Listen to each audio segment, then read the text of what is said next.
Here's a quick overview of how I make my travel mugs and lids. I use about 1 pound of clay for the cylinder and 1/2 pound for the lid. Measuring this cup with a pair of calipers, I'm using it as a size reference because it's skinny enough to fit into a car cup holder. When throwing your cylinder, be sure you're pulling enough clay up to the top so that the rim is thick enough to support a gallery. Using the flat end of my wooden knife, I'm pushing down to widen the rim of the cylinder. And pressing down. And with the curved end, I'm pushing down even deeper to create the gallery. And using my needle tool to measure the height between the gallery and the top of the lid.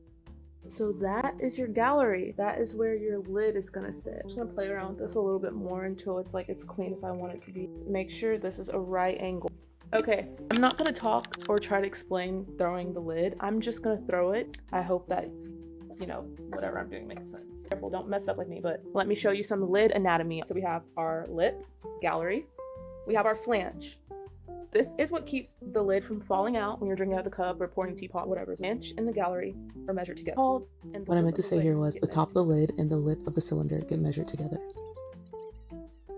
Here I am again using my needle tool to measure the height between the gallery and the top of the lip and making sure the lip of my lid matches that measurement. And don't forget your right angle. Be sure the right angle of your lid matches the right angle of your gallery. To finish everything off, I just trim any details that I want into the lid and do some cutting.